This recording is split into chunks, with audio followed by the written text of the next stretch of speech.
안녕하세요. 이유경문입니다. 이 강좌에서는 21세기 대한민국과 한민족의 발전과 우리의 선택이라고 하는 그러한 주제로 강의를 하고 있으며, 강의의 주된 내용은 제가 저술한 책 홍익인간 사상과 국가개조 방향이라고 하는 그 책의 내용을 중심으로 해서 강의를 하고 있습니다. 그 이전의 시간에서 우리가 홍익인간 사상에 관해서 쭉 설명했었고, 특히 그 홍익인간 사상을 실천하는 방안으로서 조수환 선생의 그 삼균주의를 우리가 소개한 바 있죠. 홍익인간 사상을 실천하기 위해서 조수환 선생님은 삼균주의라고 해서 균권, 균학, 그 다음에 균부 정책을 갖다가 주장하셨죠. 그래서 이 조수환 선생님의 이 세 가지의 주의, 균학, 균권, 균부에 관련된 그런 정책들을 오늘날의 관점에서 재해석하고 또 오늘날의 관점에서 이것을 실천하기 위해서는 우리가 어떻게 해야 되는 것이 바람직한가 해서 제가 그 신삼균주의라고 이름을 붙여갖고 그동안 그 신삼균주의에 대해서 강의를 한 바 있습니다. 홍익인간 사상을 우리 사회에서 실천하기 위해서 조수환 선생의 삼균주의를 현대적인 관점에서, 오늘날의 관점에서 신삼균주의라고 하는 이름 하에서 우리가 홍익인간 사상의 실천 방안을 소개한 바 있는데, 지난 12강에서는 우리가 균학정책, 교육기회의 균등화, 홍익인간 사상을 실천하기 위해서는 첫째, 우리가 그 교육기회를 균등화시키는 균학정책이 필요하다고 얘기했고요. 그 다음에 13강에서는, 지난 13강에서는 홍익인간 사상을 실천하는 데 있어서는 균권정책이 필요하다, 즉 정치 권력의 균등화가 필요하다 했으며, 우리가 13강에서는 현재 우리나라의 실정에서, 우리나라의 상황에서 중앙집권적인 체제보다는 지방분권적인 체제의 확대가 필요하다, 정책이 필요하다. 그래서 지난 13강에서는 홍익인간 사상의 두 번째 실천 방안의 두 번째로서 균권 정책에서 우리가 정치 권력의 균등화를 우리가 이루기 위해서는 지방분권 정책을, 지방분권화 정책을 더욱 확대하고 정착시키는 것이 바람직하다. 이것이 정치 권력에 필요하다. 그 분산이 필요하다 해서 균권 정책이라고 해서 소개한 바 있죠. 그리고 홍익인간 사상의 실천 방안 세 번째로서는 균부 정책, 즉 부와 경제력의 균등화 방안이 우리가 필요하다. 즉 홍익인간 사상을 실천하기 위해서는 부와 경제력의 균등화 방안이 필요하다 해서 이것을 조수환 선생님은 균부 정책이라고 이렇게 불렀죠. 그래서 이 균부 정책, 부와 경제력의 균등화 방안에 대해서는 그 내용이 좀 많기 때문에 이것을 두 번으로 나눠서 강의를 한다고 했고, 지난 14강에서 이 균부 정책에 대해서, 즉 부와 경제력의 균등화 방안에 대해서 첫 번째로 소개했고, 오늘은 조수환 선생님의 균부 정책 중에서 부와 경제력의 균등화 방안에서 두 번째 강의를 하겠습니다. 이 부와 경제력의 균등화 정책, 균부 정책을 논함에 있어서 우리가 지난 14강에서 소개했던 7가지 현실적인 방안을 소개한 후에 나머지 그 방안들을 오늘 그 부와 경제력의 균등화 방안 이해해갖고 소개를 하겠습니다. 지난 14강에서 조수환 선생님의 그 균부 정책, 부와 경제력 균등화 방안 첫 번째 내용이 뭐였었냐면은 다음과 같이 있죠. 홍익인간 사상 실천 방안에서 균부 정책에서 우리가 다음과 같이 7가지를 소개한 바 있습니다. 즉 경제력, 부와 경제를 균등화하기 위해서는 우리가 다시 말해서 국가 개조를 위한 부와 경제의 균등화 전제 조건이 필요한데, 그렇게 하기 위해서는 우선 경제 거래의 투명성과 공정성이 확보되어야 한다, 이렇게 소개를 했고요. 두 번째는 균부 정책에서 경제력 균등화를 위해서는 복지제도가 확대되어야 된다. 복지제도 확대를 통한 부와 경제력의 균등화 향상은 홍익인간 사상의 경제적 정의와 의의를 실천하는 방안 중에 하나가 될 수 있다, 이렇게 소개를 드렸습니다.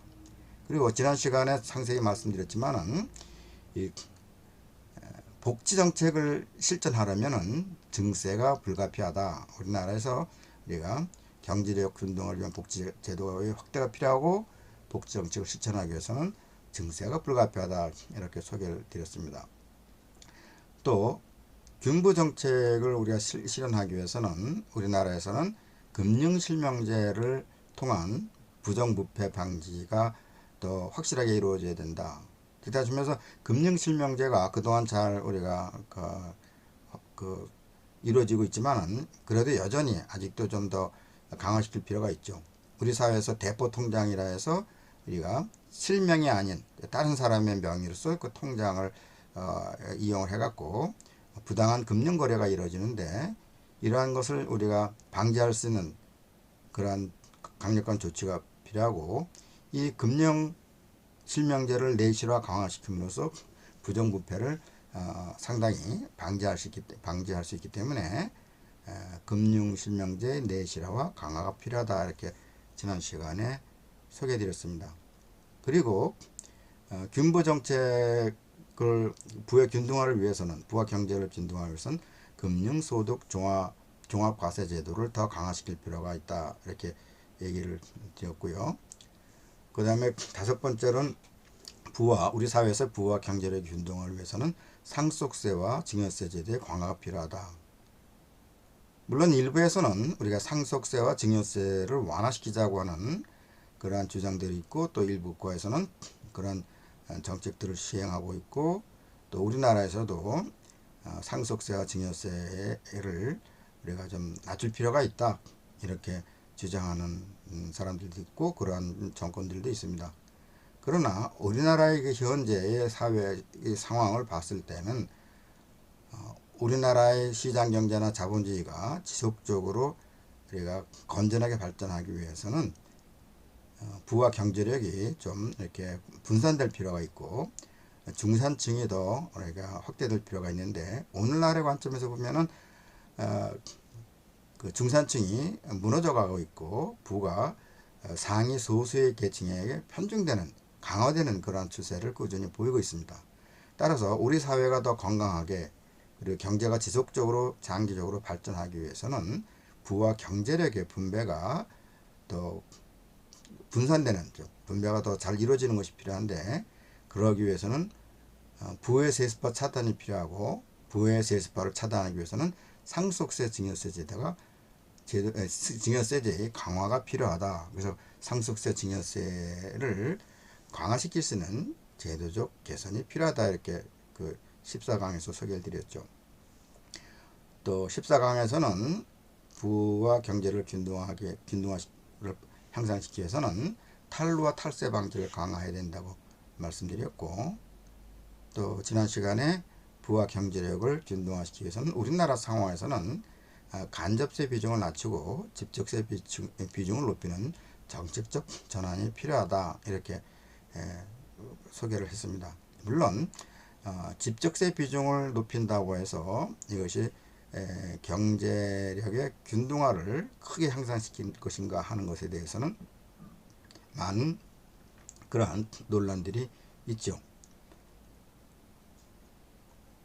일부에서는 오히려 직접세 비중보다는 간접세 비중을 높이는 것이 그 경제력을 균등화시키는 데 기여할 수 있지 않는가 하는 그런 일부의 주장들도 있습니다. 왜 그런 주장을 하냐면은 직접세 비중을 높인다. 다시 말해서 직접세라고 하는 것은 소득의 원천에서 그 소득의 크기에 따라서 직접적으로 세금을 갖다가 부과하는 것이기 때문에 직접세를 우리가 거둘 수만 있다고 하면, 즉 세금의 원천, 소득의 원천을 갖다가 잘 우리가 파악을 하고 우리가 그 소득의 원천을 잘 우리가 알아갖고 거기에 따라서 적정한 또는 소득이 많으면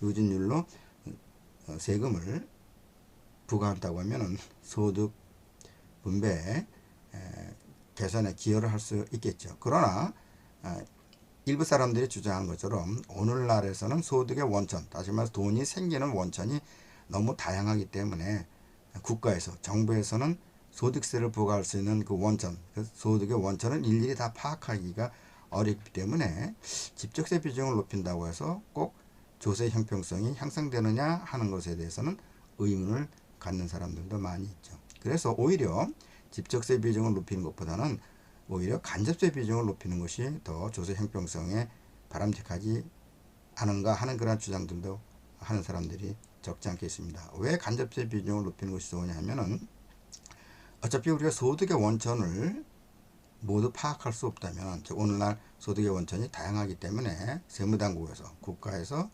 소득의 그 원천을 다 파악해서 세금을 부과할 수 없다고 하면은 어떤 형태든 간에 소득이 생긴 사람들은 그것을 갖고 소비를 하지 않느냐. 그렇다면 소득이 많은 사람들은 다양한 형태에서 소비를 활동을 많이 하기 때문에 소비를 많이 하는 사람한테 세금을 갖다 부과하는, 즉 단순 말해서 간접세 비중을 높이는 것이 조세 형평성을 더 향상시킬 수 있다, 이렇게 주장하는 사람들도 있습니다. 그러나 아직도 우리가 일반적으로 조세 형평성을 향상시키기 위해서는 간접세보다는 직접세 비중을 높이는 것이 바람직하다 하는 것이 좀 우세한 그런 입장이고, 저도 개인적으로는 간접세 비중보다는 직접세 비중을 높이는 정책이 더 강화되는 것이 필요하다 하는 그렇다고 생각하기 때문에 간접세 비중을 낮추고 직접세 비중을 높이는 정책적 전환이 필요하다, 이렇게 지난 시간에 말씀드렸습니다.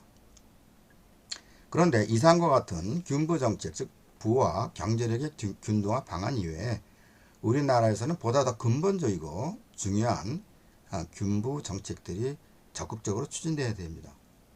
그래서 이번 제15강에서는 지난 14강에 이어서 홍익인간 사상의 실천 방안의 그 두 번째 강의, 즉 균부 정책의 두 번째 강의죠. 부와 경제의 균등화 방안들을 추가적으로 소개하겠습니다. 앞에 14강에서는 홍익인간 사상의 균부 정책의 실천 방안으로서 7가지를 소개했다면 지금부터는 추가적으로 우리가 더 여러 가지를 갖다가 소개를 하도록 하겠습니다. 그래서 홍익인간 사상의 그 실천 방안에서 아까도 말씀드렸지만 우리가 조사원 선생님이 우리 홍익인간 사상을 실천하기 위해서는 크게 3가지 그 실천 방안이 필요하다. 하나는 우리가 균권 정책이 필요하고, 정치 권력의 균등화가 필요하고, 그다음에 균학 정책, 교육계의 균등화가 필요하고, 그다음에 부와 경제력의 균등화, 균부 정책이 필요하다. 그래서 이것을 3균주의라고 얘기를 한다고 말씀드렸죠. 근데 우리가 이 강의에서는 우리가 강의 내용이 상대적으로 짧은 것부터 소개한다고 했습니다. 그래서 우리가 12강에서는 우리가 조사원 선생님의 3균주의 중에서 균학 정책, 교육계의 균등화를 오늘날 시점에서 어떻게 실현할 것인가 하는 것에 대해서 말씀드렸고요. 홍익인간 사상의 실천 방안 두 번째 방안으로서는 우리가 그 3균주의 두 번째 방안으로서는 균권 정책, 다시 말해서 정치 권력의 균등화 방안으로서 우리가 지방분권 제도, 우리나라 사회에서는 과거에 중앙집권적 체제로 국가를 운영했는데 21세기에 와서는 우리가 지방분권 체제를 더욱 확산, 강화시키고 정착시키는 그러한 노력이 필요하다 해서 지난 13강에서는 우리가 균권 정책에 대해서 상세하게 말씀드렸습니다. 그리고 홍익인간 사상의 실천 방안의 3번째로서는 균부 정책이라고 말씀드렸죠. 조사원 선생의 3균주의 3번째 홍익인간 사상 실천 방안으로서는 균부 정책, 부와 경제력의 균등화 정책이 실시되어야 된다고 말씀드렸고, 이 균부 정책에 대한 내용이 조금 더 길기 때문에 14강에서 일부 7가지를 소개했고, 지금 우리가 나머지 그를 갖다가 균부 정책으로서 하고자 하는 것입니다. 균부 정책의 첫 번째 방안은 지난 14강에 소개했고, 그 두 번째 내용들을 갖다가 지금부터 소개하겠습니다. 그래서 홍익인간 사상의 실천 방안에서 균부 정책, 부와 경제력의 균등화 방안으로서 우리가 여덟 번째로는 우리나라 사회에서의 부동산 실명제 강화 및 토지 공급 제도가 필요하고요. 그 다음에 아홉 번째는 중소기업 육성 및 지원 방안이 좀 더 강화되어야 되고 필요하고, 그 다음에 중소기업의 기술 지원 방안이 요구가 됩니다. 그 다음에 이 균부 정책의 11번째 그 정책은 방안은 중소기업의 자금난 해소 방안이 필요하다. 그렇게 하기 위해서는 어음제도, 특히 상어보험, 진성어음제도의 폐지가 필요하고, 또한 그 어음 할증제도의 도입이 필요하다. 일반적으로 우리 어음이 발행되면 어음 할인제도가 운영이 되고 있는데, 제 생각에서는 이 어음 할인제도를 우리가 폐지 또는 법적으로 제도적으로 폐지하거나 운영 못하게 하고, 오히려 어음 할증제도의 도입이 필요하다고 말씀드리고, 이에 대해서 오늘 잠시 후에 또 상세히 소개해드리겠습니다. 그리고 균부정책에서 부와 경제를 균등한 방안으로선 고리 대금 방지를 위해서 법정 최고이자율을 더 낮추고 이자 제한법에 관한 규정을 더 강화해야 된다. 이렇게 소개를 드릴 수 있겠고, 마지막 세 번째로서는 우리가 홍익인간 사상의 실천 방안 세 번째 방안 균부정책으로서 13번째로 우리가 소개드리는 것은 노동시장에서의 비정규직 축소와 비정규직의 정규직 전환이 좀 더 확대 급속하게 이루어져야 된다, 이런 말씀을 드릴 수 있겠습니다. 따라서 이 8번째부터 13번째까지 이 추가적인 균부정책의 두 번째 내용들을 갖다가 오늘 소개를 올리겠습니다. 그래서 그 8번째부터 다시 본다고 하면은 홍익인간 사상의 균부정책에서 부와 경제의 균등화에서 부동산 실명제 강화와 토지 공개점 제도의 재도입에 대해서 말씀을 드리는데, 우리나라는 그 부동산 실명제를 실시하고 있으나 아직도 그 부동산 보유 사실을 숨기기 위해서 제3자 명의로 부동산을 등록하고 있는 경우가 적지 않습니다. 부의 형평성과 여러 정책들의 그 실효성을 얻기 위해서 부동산 실명제 강화가 필요합니다. 즉, 부동산이 실제 소유자 명의로 등록되어 있어야 하며, 그동안 차명으로 되어 있는 부동산의 명의를 실제 주인의 명의로 바꿀 수 있는 일정 기간 동안의 유예기간을 주되, 그 유예기간이 끝난 이후에는 부동산에 등록된 명의자가 실제 재산권을 행사할 수 있도록 재산권을 행사할 수 있도록 하고, 부동산을 제3자 명의로 등록할 수 없게 해야 됩니다. 만약 부동산을 제3자 명의로 등록하게 한다면 법적으로 그 등록된 자, 비록 제3자를 하더라도 등록된 자의 재산으로 이렇게 인정한다고 하면, 법적으로 인정해 준다고 한다면 어느 누구도 자신의 부동산을 우리가 제3자 명의로 등록하려고 하지 않을 것입니다. 그래서 우리가 이 부동산의 실명제를 더 강화하고 부동산을 제3자 명의로 등록을 할 수 없게 하도록 해야 됩니다. 왜 그러냐면은 우리나라에서의 부의 어떤 증가 또 부의 편중은 주로 토지라든가 그 부동산, 토지를 중심으로 한 건물, 주택 등 이 부동산을 중심으로 해서 부가 급속하게 확산되고, 이 부가 소수의 상위권의 사람한테 집중되어 있기 때문에 이 부동산 실명제를 더 확실하게 제도적으로 우리가 확대할 필요가 있습니다. 2005년도에 도입된 종합부동산세제를 이명박 정부에서 2008년에 종합부동산세제 개정을 통해서 종합부동산세를 실질적으로 무력화시키는 조치를 취했습니다. 부와 소득의 균등한 배분을 위해서는 토지의 보유 허가가 규모를 다소 높인다 하더라도 개인이나 기업들이 토지를 부의 증식 수단으로 사용할 수 없게끔 일정 규모 이상의 토지를 보유한 자에게서는 누진적 증과세가 반드시 필요합니다. 국무총리실과 재정경제부, 행정자치부, 건설교통부 등 부동산 정책과 관련된 과거의 그 주요 부처와 고위 당정 관계자들의 따르면은 과거 2005년도 정부가 종합부동산 대책을 마련하기 위해서 개인 토지 현황을 조사한 바가 있습니다. 그 개인의 토지 현황 조사 결과에 의한다면은 2004년 말 현재의 그 땅 부자 상위 1%가 전체 개인 소유 토지 가운데서 51.5%를 차지하고 있고, 그리고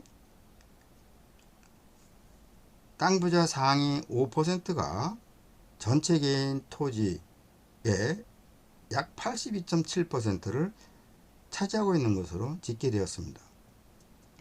우리나라 땅의 상위 땅 부자 5%가 전체 개인 토지의 82.7%를 차지하고 있는 것으로 이렇게 집계되어 있는데, 이러한 어떤 현상을 우리가 그대로 방치한다고 하면 더욱 그 토지, 부동산에 집중하는 소수계층에 집중하는 더 확대될 것입니다. 정부 차원에서 개인 토지 소유의 편중 현황을 전수조사한 것이 지난 1986년에 토지 공개념 도입에 앞서 한 차례 조사한 것을 제외하고는 2005년도에 토지 소유 현황을 조사한 것이 두 번째입니다. 정부가 토지 공개념을 도입하기 위해서 처음으로 개인 토지 편중 비율을 조사했던 것이 지난 1986년이었는데,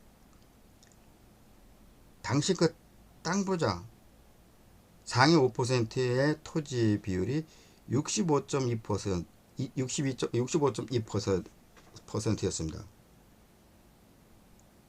그러나 땅 부자 상위 5%의 토지 비율이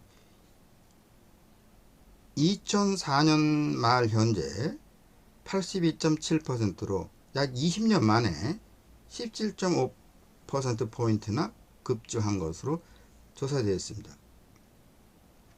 그 이후에 이러한 토지 보유 실태를 조사한 그 자료는 공개되고 있지 않은데, 만약 2022년도에 다시 토지 보유 현황을 똑같은 기준으로 다시 조사한다면 아마도 땅 부자 상위 5%의 토지는 2004년도에 82.7%보다도 훨씬 높아졌을 것으로 추정해 볼 수 있겠습니다. 이와 같이 부동산이 소수의 사람에게 집중되어 있으므로 거래 가능한 부동산 가격이 매우 높을 뿐만 아니라 우리나라의 부 또는 경제력의 불평등을 증가시키는 근본적인 원인 중에 하나가 되고 있습니다.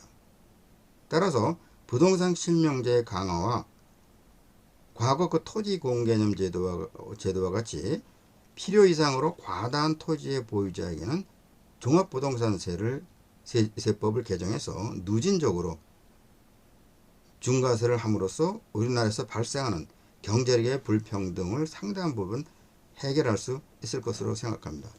토지는 한정되어 있지만 특정 소수의 계층에서 과도하게 필요 이상으로 사업용이라든가 공장을 짓는다든가 사업용으로서 그것이 정당한 이유가 없는 한 부를 증가시키기 위해서 단순히 부를 증가시키기 위해서 과다하게 일정 규모 이상의 토지를 보유한 경우로 한다면은, 그렇다고 되면 그 과다하게 보유한 소수계층에 대해서 우리가 누진적인 중과세를 하게 된다면은 그 세금 때문에라도 우리가 불필요한 과다하게 보유하고 있는 불필요한 토지를 갖다가 처분할 수밖에 없게끔 만들자는 것이죠. 그렇다면 물리적으로는 토지가 한정되어 있지만 사용이 필요한 사람들한테, 또 사용이 필요하지 않은 사람은 세금 때문에 그 토지를 갖다가 과도하게 보유한 토지를 팔 수밖에 없게끔 한다고 한다면은 우리가 토지를 필요로 하는 사람한테 값싸게 토지를 공급해 줄 수 있습니다.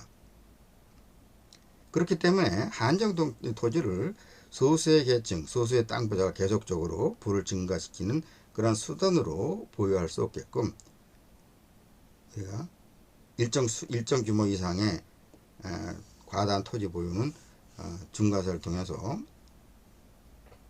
토지를 팔게끔 하는 그러한 정책적 제도가 반드시 필요하다고 생각합니다.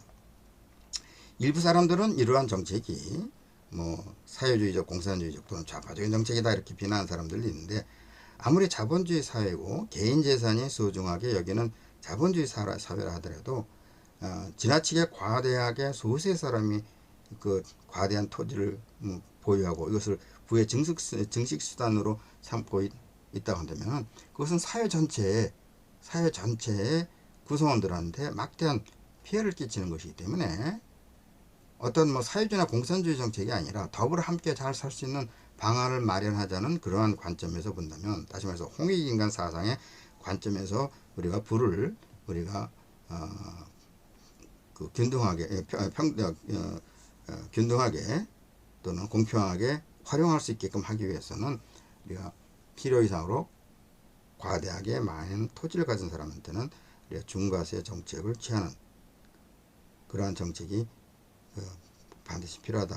이것은 뭐 사회주의, 공산주의 그런 관점에서 보지 말자는 것이죠. 그죠? 우리 후손들이, 그죠? 우리 후세들이 좀 더 공평한 관점에서 부를 나누어서 우리가 활용하면서 더불어 잘 살자고 하는 그러한 관점에서 보자는 것이죠. 참고로 우리가 급속한 성장과 경제 안정을 이룩한 싱가포르의 경우는 토지는 거의 모두 정부 소유이고 주택의 약 85%도 정부가 소유한 주택개발위원회를 통해서 공급함으로써 한국과 같이 부동산 투기를 통한 경제적 불평등의 발생을 원천적으로 막고 있습니다. 물론 국토 면적이 한국보다 훨씬 작기 때문에 도시국가 형태인 그 싱가포르와 한국의 그 부동산 문제를 단순 비교는 할 수 없습니다.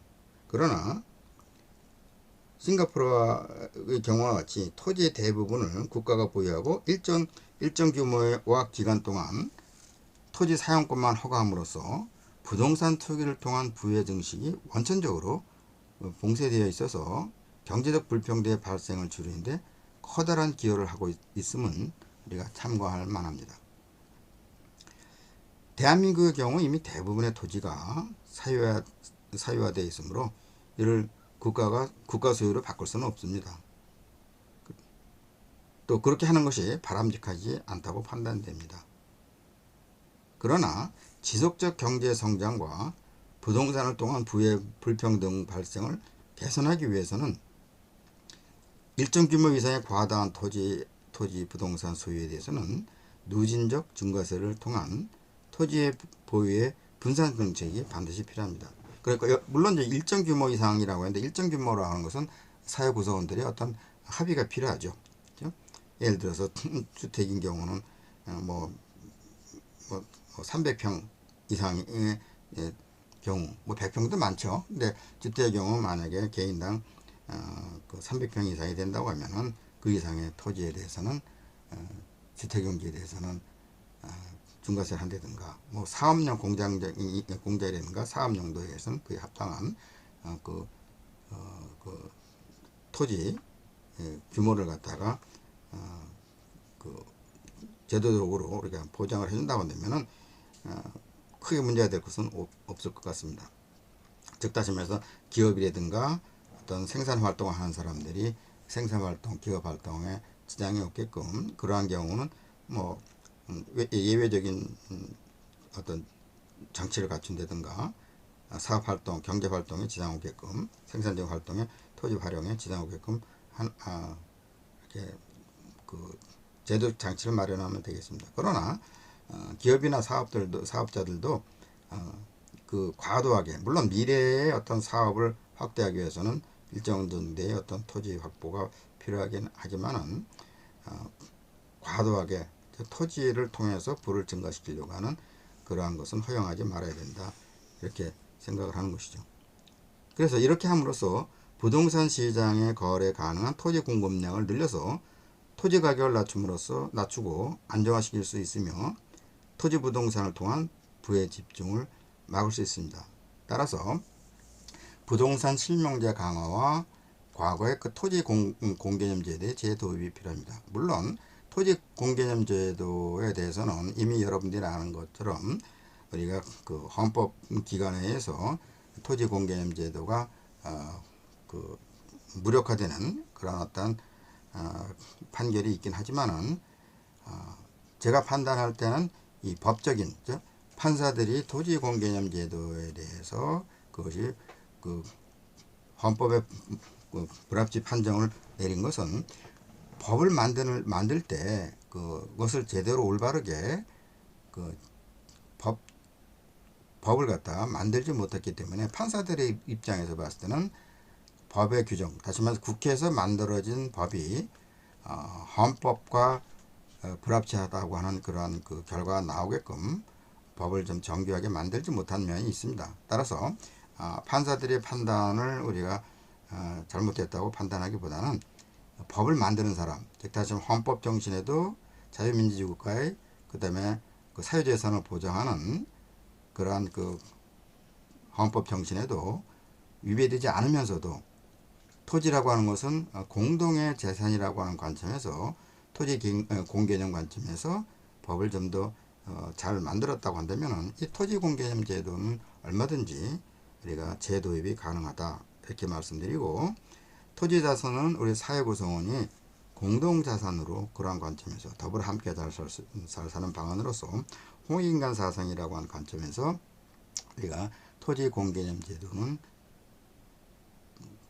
반드시 재도입이 필요하다 이렇게 말씀을 드리겠습니다. 자, 그 다음에 우리가 홍익인간 사상의 실천 방안 세 번째 군부 정책에 대해서 우리가 그 논의를 하고 있는데, 이 군부 정책에서 아홉 번째로는 뭘 말씀드리고자 하면은 중소기업의 육성 방안 및 지원 방안에 대해서 말씀드리고자 합니다. 자, 21세기 그 대한민국이 지속적인 경제 발전을 하기 위해서는 중소기업의 역할이 매우 중요합니다. 그래서 중소기업의 육성이 절대적으로 필요한데, 중소기업의 육성과 활성화는 중소기업 자신은 물론이고 장기적으로는 대기업의 대외 경쟁력 향상에도 크게 도움이 됩니다. 대기업의 경우에는 자금 동원 능력, 기획력, 기술력, 상품 개발 능력, 그 다음에 시장 개척 능력 등 자체적인 능력을 가지고 있기 때문에 중소기업 영역을 침범하지 않는 한 그들이 경제활동을 마음껏 할 수 있도록 각종 규제를 과감하게 철폐하는 것은 좋은 방법일 것입니다. 그러나 중소기업의 경우에는 자금 동원 능력, 상품 개발 능력, 기술 수준, 시장 개척 등의 여러 가지 면에서 대기업에 비해서 조건이 열악하며 정부의 적절한 그 역할이 절실하다고 하겠습니다. 물론 그동안 그 정부에서, 역대 여러 정부에서 뭐 정권에 관계없이 다양한 중소기업의 육성과 지원 방안들을 실시해서 많은 성과를 거두게 됐습니다. 그러나 큰 틀에서 볼 때 무엇보다도 중요한 것은 기업 간의 거래와 경쟁의 어떤 공정성 확보가 매우 중요합니다. 특히 정부는 경쟁에 따른 시장경제 원리가 원활히 작동하기 위해서 기본적인 전제 조건인 공정한 경쟁이 될 수 있도록 감시자로서의 역할을 충실히 해야 됩니다.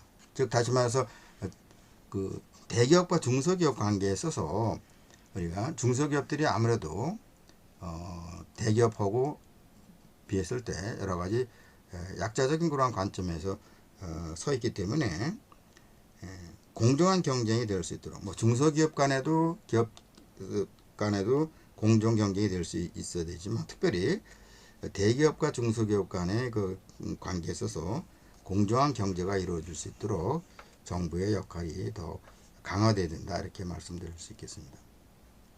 그 다음에 우리가 군부 정책 중에서 우리나라에서 또 부를 또 경제를 균등하기 위해서는 10번째는 중소기업의 기술 지원 방안이 더 강화된다 이렇게 말씀드릴 수 있겠습니다. 이것은 뭘 말씀드리고자 하냐면은 21세기 한국 경제의 지속적인 성장은 중소기업의 활성화에 달려 있다고 해도 과언이 아닙니다. 중소기업의 그 중요한 애로사항 중에서는 인력 문제, 대기업과의 불평등한 거래에 따른 자금 문제, 중소기업의 기술 도입 및 기술 개발 문제 등 여러 가지를 나열할 수 있습니다. 그러나 중장기적으로 볼 때 가장 중요한 문제는 기술 개발에 관한 문제입니다. 중소기업의 기술 개발과 기술 지원 문제를 개선하기 위해서는 기업들이 시도한 연구 및 기술 개발에 대해서 만약에 그 기업들이 시도한 연구 및 기술 개발이 뭐 다 성공하는 건 아니죠. 근데 그 실패했을 경우에 그 비용 부담을 한 기업이 모두 감수하지 않아도 되도록 일정 기금을 만들어서 중소기업 기술 개발 투자에 대한 위험 부담을 감소시켜 줄 수 있는 제도를 도입 강화시킬 필요가 있다는 것이죠. 물론 우리나라에서도 그동안 중소기업의 기술 개발 지원을 위해서 기술보증기금 제도를 운영한다거나 또 다양한 어떤 기술 개발 지원을 하고 있는 것은 사실입니다. 그러나 실제로 얼마나 중소기업의 기술 개발에 도움이 되는지는 더 우리가 지켜볼 일입니다. 만약 중소기업이 연구개발에 개발 투자에 실패할 경우 일정 비율, 예를 들어서 기술 개발을 위한 총 투자액의 50% 또는 금액 기준으로서 연구개발 투자 1건당 최고 얼마까지는 보상해주는 일종의 보험과 같은 보장 제도를 만들어서 중소기업으로 하여금 연구개발에 적극 투자할 수 있도록 하는 제도적 장치가 필요하다는 것이죠. 가칭 기술개발 보험제도와 같은 그런 제도를 도입해서 그런 제도, 그 기술개발 보험제도를 그와 같은 제도를 도입해서 운영한다고 할 때 뭐 운영 방법에 따라서 대기업과 중소기업 간의 협력관계라든가 중소기업과 중소기업 간의 협력관계 또는 기업과 대학 및 연구소 등의 관계 등 상호 협력관계를 보다 활성화시킬 수 있는 것으로 기대합니다. 따라서 뭐 대기업은 뭐 자금 능력이나 기술 능력이 충분히 있으니까는 그 자체적으로 할 수 있게끔 놔둔다 하더라도 자금력이 약하고 또 기술력이 약한 그런 중소기업에서는 기술 개발 보험 제도를 도입해서 기술 개발을 위해서 투자했다 실패한다 하더라도 일정 금액 이상 일정한 비율 연구 개발 투자의 일정한 비율만큼을 갖다가 정부가 지원해주는 그러한 정책을 우리가 그 제도적으로 만들어서 운영한다면 중소기업들이 더욱 적극적으로 기술 개발을 하고 이것이 중소기업 자체뿐만 아니라 우리나라의 경쟁력을 향상시키고 국가 발전에 커다란 기여를 할 수 있다고 판단되기 때문에 부를 균등화시키기 위해서 우리나라의 부와 경제력을 균등화시키기 위해서는 중소기업의 기술 지원을 위한 어떤 지원이 더욱 절실하다 이렇게 말씀드리겠습니다. 그 다음에 홍익인간 사상을 실천하는 데서 균부정책 중에서 부와 경제를 균등화시키기 위해서 11번째로 우리가 그 말씀드릴 수 있는 것은 11번째를 소개를 한다면은 중소기업의 자금난을 해소하는 방안에 관한 것입니다. 중소기업의 자금난 해소 방안이 우리나라 사회에 있어서의 부와 경제력을 균등화시키는 중요한 방안이 될 수 있다. 이것은 뭘 말씀드리냐면은 중소기업의 자금난을 해소하는 방안으로서 상업어음제도 폐지 또는 어음할증법 제도를 도입할 필요가 있다는 말씀입니다.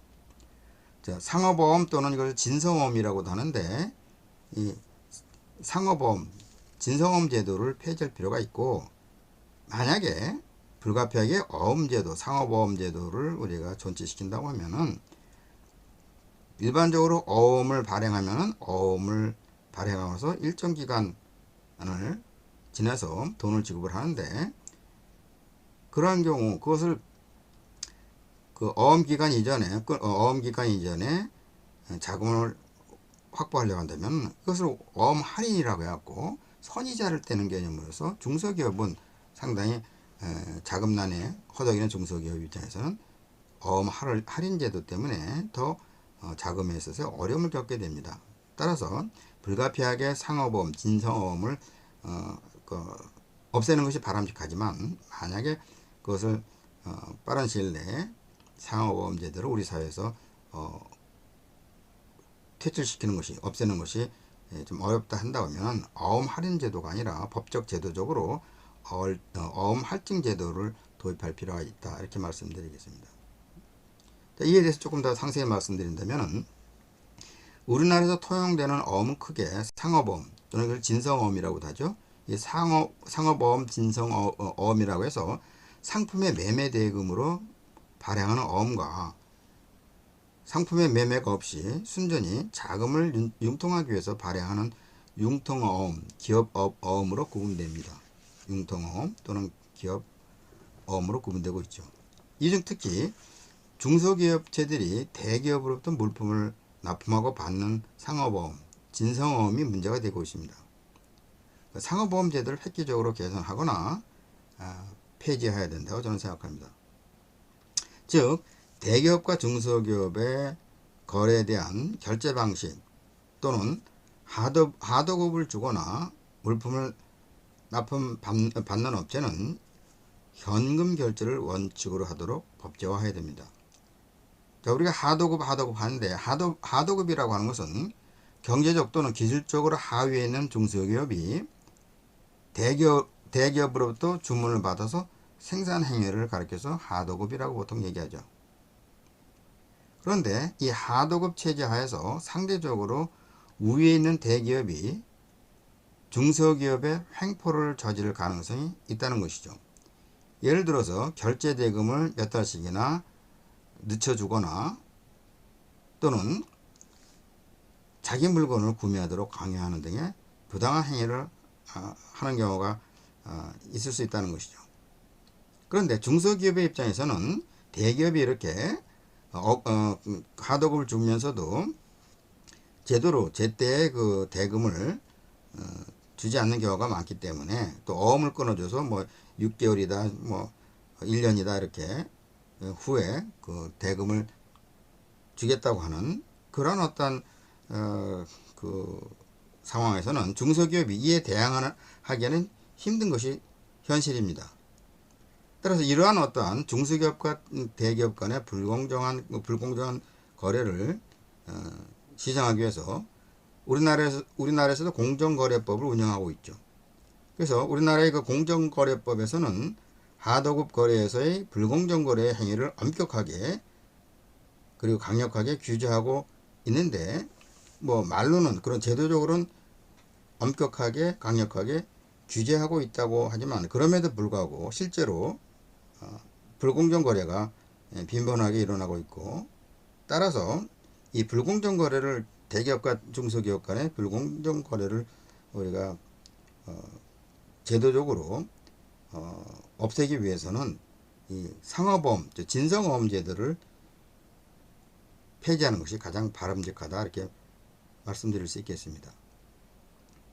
그래서 이러한 그 상어보험, 진성어음 제도의 폐지는 가능한 빠를수록 좋은데, 다만 필요한 경우 당사자 간의 협의를 통해서 3개월 이내에 어음 발행은 허용하되, 그 대신 어음 할인 제도가 아니라 어음 할증법을 제정해서 실시됩니다. 즉, 어음 사용을 부분적으로 허용할 경우 상어보험의 경우 어음 할인 제도를 어음 할증 제도로 바꾸는 정책, 법적, 제도적 어떤 개선이 필요하다고 말씀드릴 수 있겠습니다. 왜 이런 말씀을 드리냐면은, 우리가 실제 중소기업들이 겪는 것이지만 자금난이 어려운 중소기업들이 어떤 물품이나 서비스를 대기업에 제공하고 나서 바로 현금으로 그 대금을, 물품을 그 대기업에 제공하고 바로 현금으로 그 대금을 받는 경우가 많지 않고, 많은 경우에 몇 개월 후에 그 대금을 주겠다는 그런 형태로서 어음을 3개월이고 6개월이고 뭐 이런 식으로 어음을 끊어주고 3개월 이후에 그 대금에 대해서 대금을 지불하는. 그래서 중소기업 입장에서는 그 어음 기간 이전에 자금이 필요하면은 선이자를 떼는 식으로, 다시 어음 할인을 해서 선이자를 띄는 식으로 해서 현금을 이렇게 만들기 때문에 중소기업 입장에서 상당히 어렵다는 것이죠. 따라서 우리나라에서 대기업과 중소기업 간에 또는 기업 간에 이루어지는 어음 할인 제도를 특히 이제 그 물품과 관련된 서비스나 물품과 관련된 진성 어음 할인 제도를 폐지할 필요가 있다. 만약에 불가피하게 이것이 사용된다고 할 경우에는 어음 할인 제도를 없애고 어음 할증 제도로 바꾸는 그러한 법적 장치를 마련하자는 것이죠. 즉 불가피하게 진성어음 물건을 대기업에 제공을 하고 공급을 하고 대신 현금이 아니라 어음을 받는다고 했을 때는 어음 할인 제도가 아니라 할증 제도를 하자. 즉 어음을 발행하면은 어음 발행일로부터 3개월 안에 5대 시중 은행의 일반 대출 평균 금리를 적용해서 어음 발행자는 어음 소지자에게 원금과 이자를 지급하는 법을 만들고 3개월을 넘는 경우에 할증금리 또는 가산금리를 갖다가 5대 시중은행의 일반 대출금리보다 1, 2%더 높게 설정을 해서 적용하자는 것이죠. 즉 어음 소지자에게 지급하도록 해서 중소기업의 자금난을 원천적으로 덜어주자는 것이죠. 뭘 말씀드리냐면은 예를 들어서 이런 겁니다. 대기업한테 중소기업이 대기업에게 어떤 부품이라든가 물품을 공급했는데 대기업이 바로 현금으로 주지 않고 3개월 후에 만약에 10억 원을 갖다가 주겠다고 하는 어음을 끊어줬다고 하면은 중소기업 입장에서 3개월 동안 10억 원이라고 하는 지 묶여있게 된다는 것이죠. 그러면 현금이 필요하다고 하면은 이것을 갖다가 어음 시장에 어음을 10억 원짜리를 갖다 선이자를 띄고 이렇게 현금으로 9억 몇 천만 원 이런 식으로 선이자를 띄고 현금으로 만들기 때문에 중소기업 입장에서 봤을 때는 상당히 문제가 있다는 것이죠.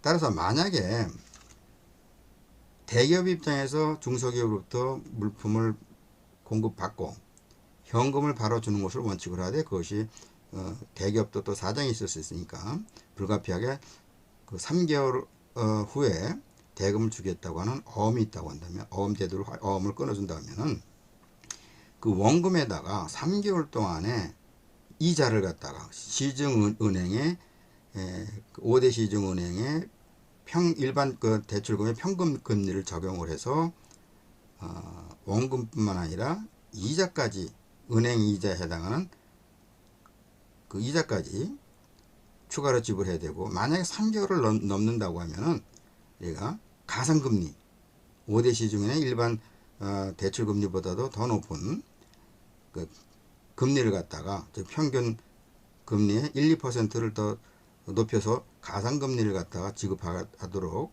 그렇게 법적 제도적으로 어음 할증 제도를 갖다가 만든다고 한다면 자금력이 있는 대기업이 굳이 즉 중소기업한테 현금 지급을 있음에도 늦춘다거나 왜 늦춘다면 그만큼 은행의 대출 이자만큼 이자를 갖다 지급하고 또 일정 기간을 넘어서까지 대금을 늦춘다면 가산금리까지 물어야 되기 때문에 자금력이 있는 대기업 입장에서는 굳이 현금이 있음에도 불구하고 돈을 늦춰서 지급하려고 하지는 않을 거다는 얘기죠. 따라서 우리나라의 경제력을 향상시키고 그다음에 중소기업과 대기업 간의 어떤 경제력의 균등화를 갖다가 증진시키기 위해서는 중소기업의 자금난을 해소하는 방안이 필요하고 그러하기 위해서는 진성어음, 상업어음 제도를 폐지하고 하는 것이 바람직하고 폐지하는 것이 좀 시간이 필요하거나 좀 불가피하게 사용할 경우에서는 어음 할인 제도를 우리가 사용하지 못하도록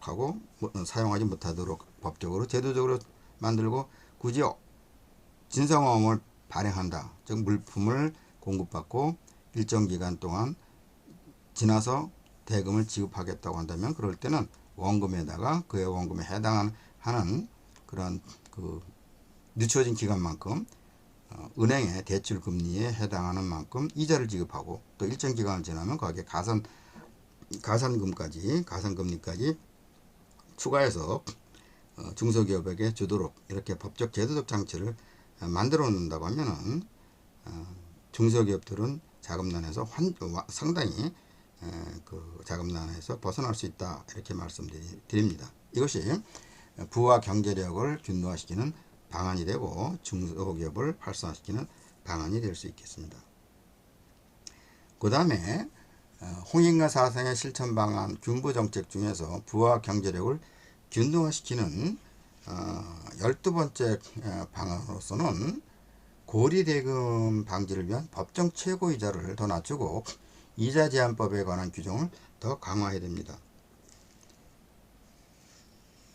정부는 1997년 12월 IMF 외환위기로 국내 자본의 이탈을 막고 해외 자본을 우리가 유치한다는 명분으로 고금리 정책을 취했으며, 또한 한편으로 금융시장을 자율적 시장 기능에 맡긴다는 명분으로, 그리고 다른 한편으로는 공금리 수준에 대해서 굳이 이자 제한 법을 존재시킬 필요가 없다는 이유로 해서 이자 제한법을 갖다가 폐지시킨 바 있습니다. 그러나 이 이자 제한법이 폐지되자 사채 시장을 중심으로 많은 폐해가 나타나게 되었고, 연간 수백 %의 높은 이자 또는 높은 수익을 보장해 주겠다고 하는 각종 파이낸스사의 금융사고나 고의적 부도의 원인이 이자 제한법 폐지가 큰 원인이 되었다고 합니다. 따라서 정부는 다시 금융기관이나 등록 대부업자가 받을 수 있는 법정 최고이자를 갖다가 다시 제한해야 됩니다. 정부가 2007년도까지만 하더라도 금융기관에서 법정 최고 금리가 무려 66%였다고 하고 그 이후에 39%까지 제한한 바 있습니다. 그리고 2014년까지 개인 간 일반 금융거래의 그 사채의 법정 최고이자율이 30%로 제한됐습니다. 근데 이러한 그 법적 제한이 있었음에도 불구하고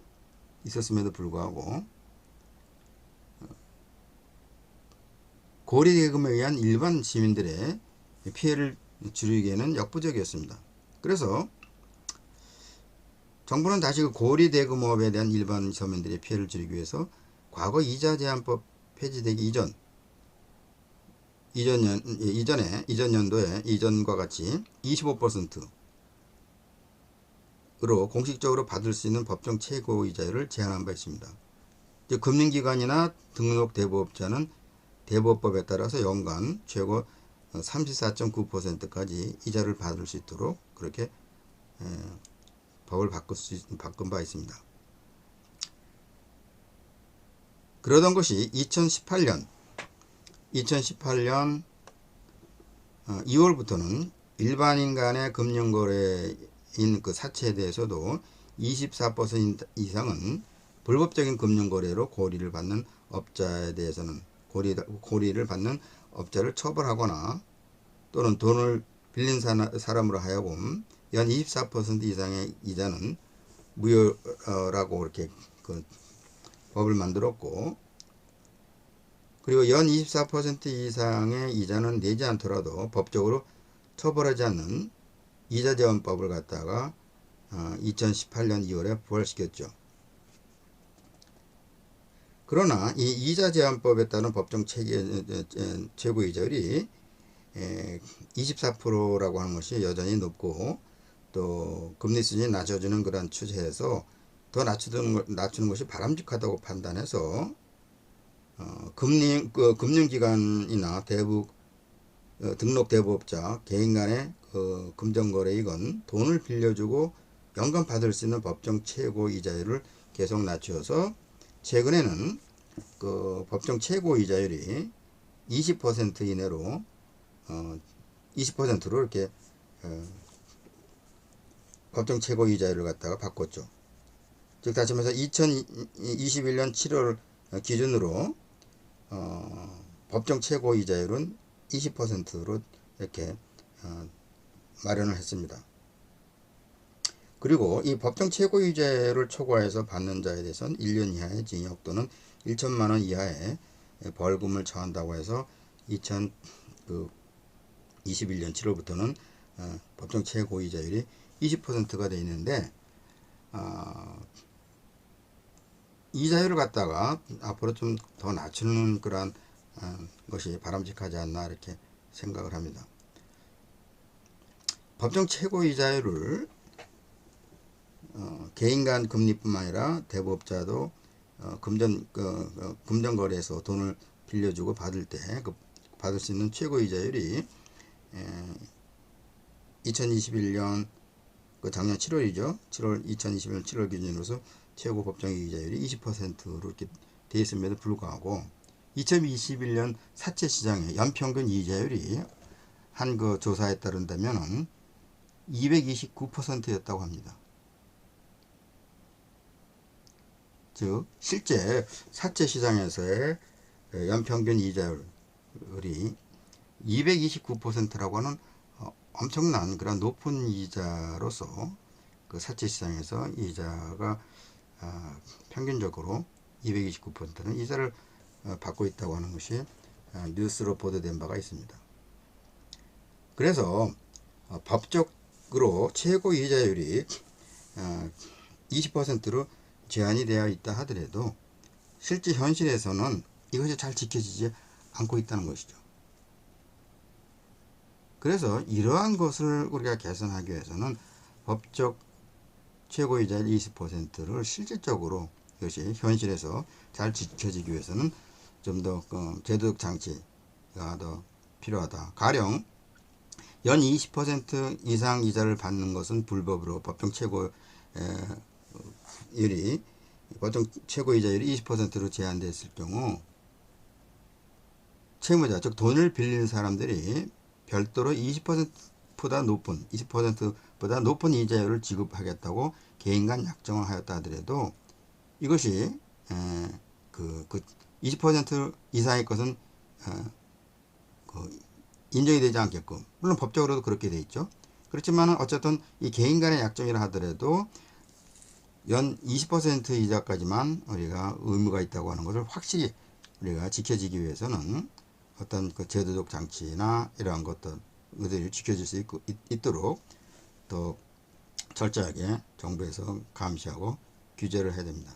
그리고 만약 연 20% 이상 최고이자를 받는 경우가 발생한다면은 그 불법으로 최고이자율을 20% 이상 받을 경우에서는 오히려 20% 이상의 이자를 더 받은 것에 발각됐을 때는 20%를 초과해서 받은 최고이자율을 20%를 법정 최고이자율 20%를 넘어서 받은 것에 대해서는 그것이 개인 간의 거래라 하더라도 그것이 법정 최고이자를 20%를 넘는 것을 돈을 빌려준 사람이 받았다고 한다면 그 받은 이자의 그 금액에 최대 500까지 배상해주는 법의 어떤 개선, 제도의 개선이 필요하고, 또한 계약 당사자가 아니라 하더라도 법정 최고율 20% 이상을 받은 사실에 대해서 아는 사람이 제3자가 신고할 경우라도 일정 범위, 즉 원금의 일정 범위 내에서 포상금을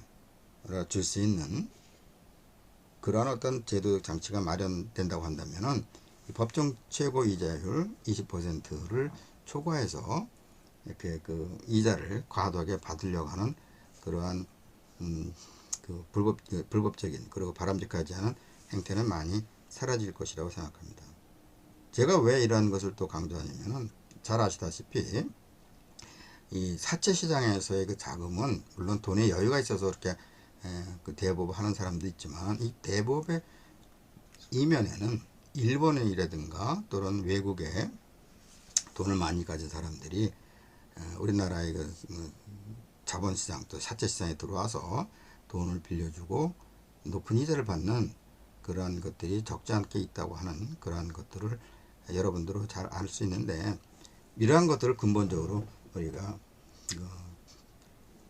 막기 위해서는 이 법정 이자율, 법정 최고 이자율을 현행 20%도 앞으로 더 낮출 필요가 있고, 또 법정 최고 이자율 이상으로 불법적으로 받는 이자는 원천적으로 무효일 뿐만 아니라 그럼에도 불구하고 법정 최고 이자율 이상으로 받은 것이 발각되었을 때는 그 받은 금액의 최고 5배, 5배를 갖다가 돈을 빌려간 사람한테 되돌려줘야 되고, 또 돈을 빌린 당사자가 아니라 하더라도 이러한 법정 최고 이자율을 넘는 높은 이자율을 받은 것이 제3자가 신고한다 하더라도 그 신고자에 대해서 일정한 그 금액에 대해서 금액으로 보상금을 주는 보상제도가 이루어진다고 하면은 이 법정 최고 이자율이 잘 지켜지지 않을까.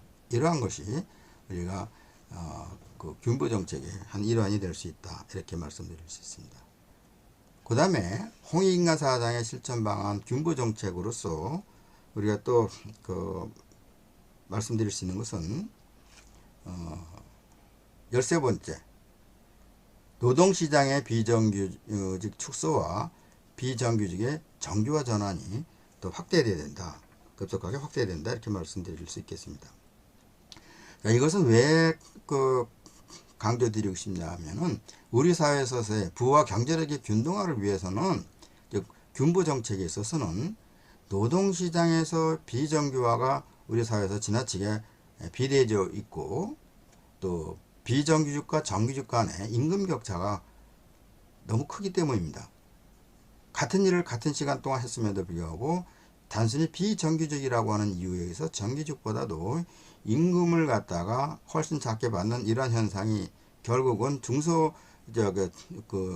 중산층을 무너뜨리게 하고, 또 비정규직의 근로자들의 삶의 질을 상당히 낮추고, 이것이 노동시장에 있어서의 노동 현장에 있어서의 비정규직의 사람들의 근로자들의 노동력을 우리가 노동의 생산성을 떨어뜨리기 때문에 중장기적으로 봤을 때는 비정규직에 근무하는 근로자도 어려울 뿐만 아니라 기업이나 사회 전체적인 경제력에도 바람직하지 않다. 따라서 홍익인간 사상을 실천하는 방안 중에서 균보 정책으로서는 노동시장에서 비정규직 축소하고 비정규직의 정규화 전환은 빠를수록 좋고, 또 비정규직은 최소화시키는 것이 바람직하다. 이렇게 말씀드리겠습니다. 여기에서 조금 더 부언을 한다고 하면은 오늘날 대한민국의 경제 침체의 가장 큰 원인이 무엇일까?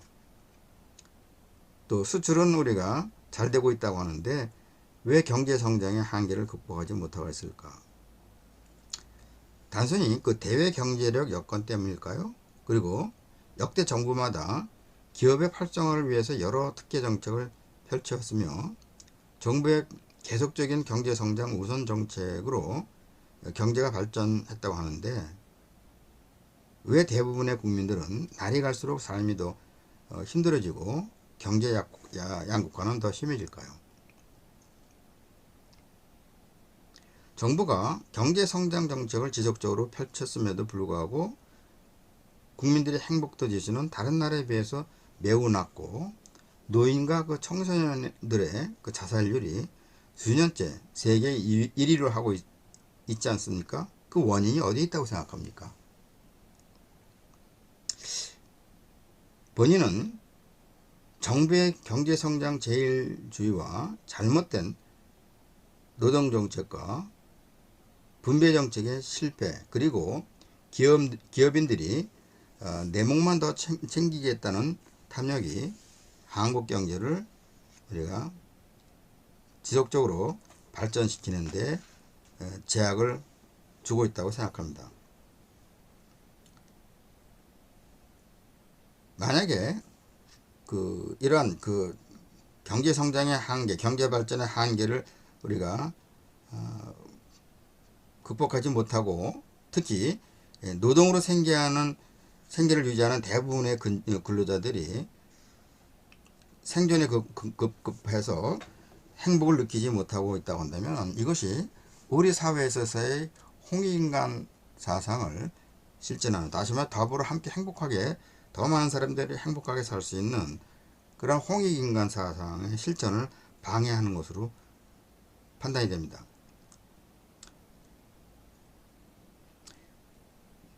노동으로 생계를 유지하는 대부분의 근로자들이 생존에 급급해서 행복을 못하게 되는 그 주된 원인이 뭘까요?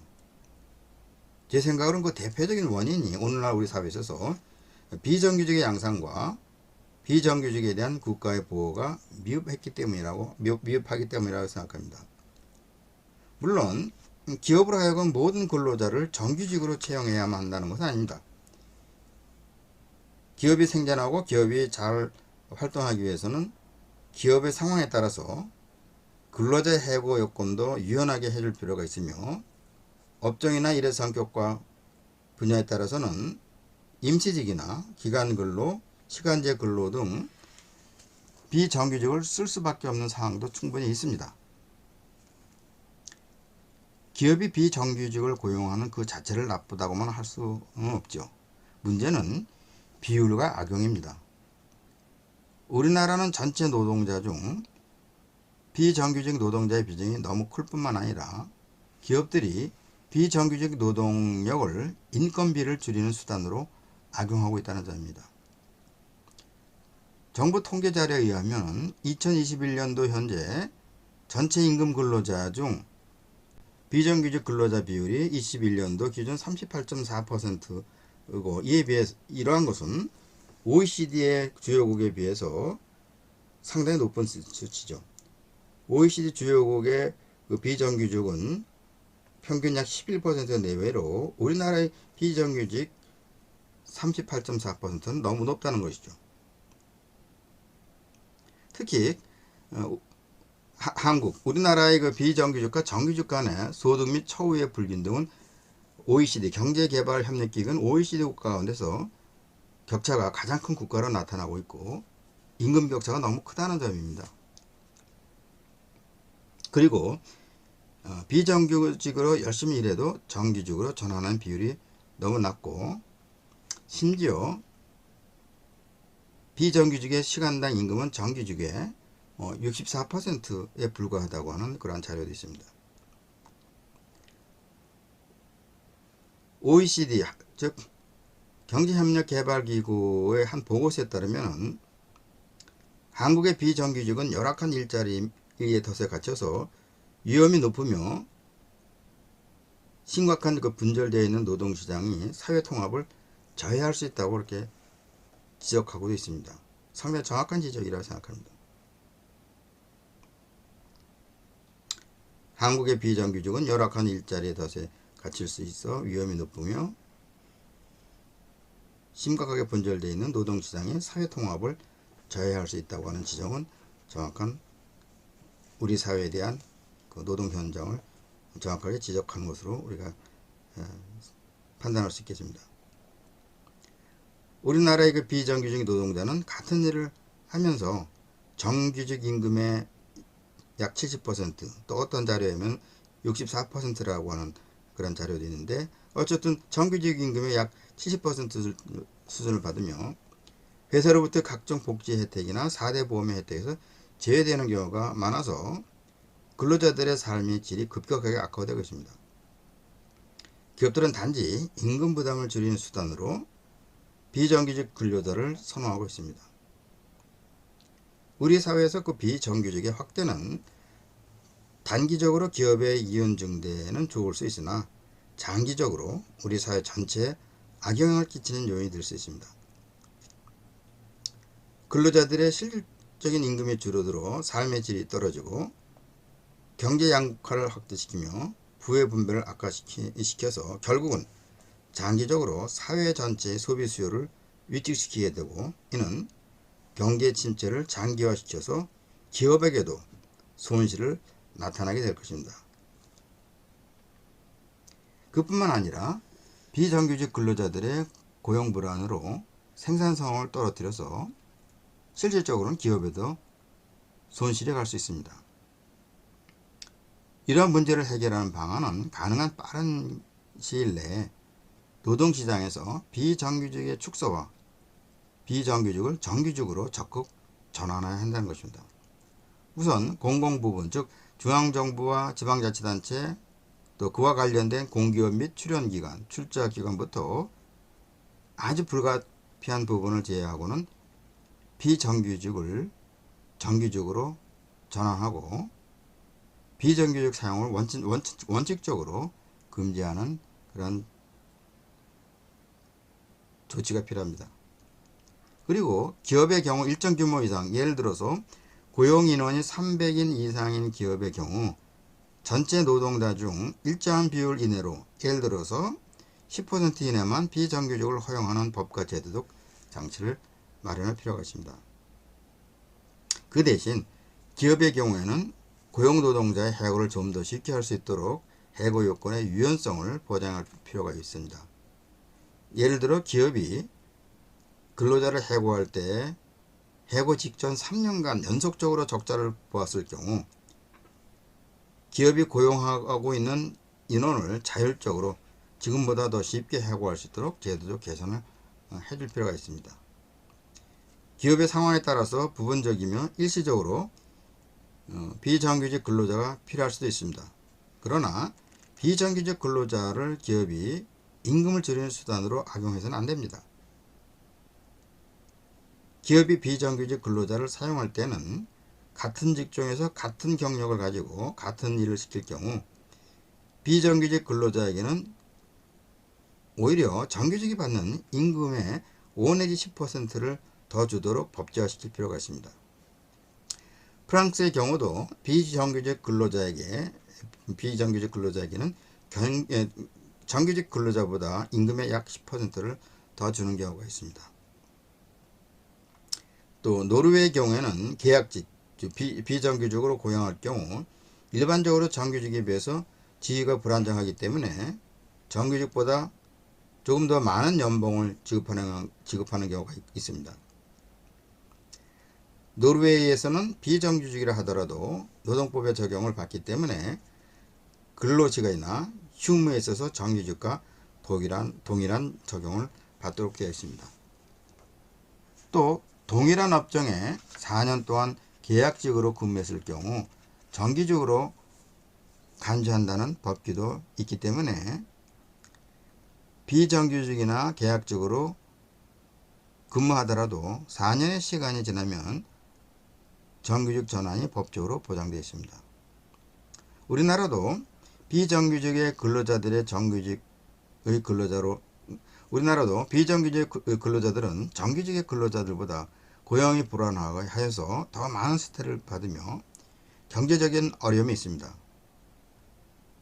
따라서 기업으로 하여금 비정규직 근로제를 악용할 수 없도록 막아야 합니다. 이는 단순히 비정규직 근로자를 보호하는 것뿐만 아니라 장기적으로 비정규직 근로자의 삶의 질을 높이고 사회 전체의 소비 수요를 증대시키고 부의 재분배 효과에 따른 경제 양극화를 완화시킬 수 있습니다.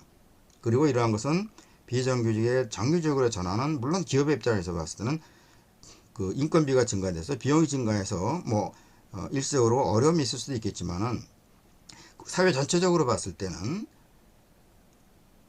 비정규직이 정규직으로 전환돼서 임금소득이 늘어나게 되면은 결국은 사회 전체적으로 봤을 때는 소비 수요가 증대되고 부의 재분배 효과가 나타나서 경제 양극화를 완화시킬 수 있고 경제 활성화에 오히려 장기적으로 도움이 됩니다. 그리고 이러한 것은 장기적으로 기업에게도 도움이 됩니다. 따라서 더불어 함께 잘 살자는 홍익인간 사상에도 부합하기 때문에 우리나라의 노동시장에서 비정규직을 정규직으로 빠른 시일 내에 전환시키고 제도적 법적으로 우리가 비정규직 제도를 최소화시키는 그런 장치가 필요하다고 말씀드리겠습니다. 이상과 같이 우리가 15강에서는 균부정책, 부와 경제력의 균등화 방안 두 번째 방안을 갖다가 8번째부터 13번째까지 여러 가지 방안들을 갖다가 소개해 드렸습니다.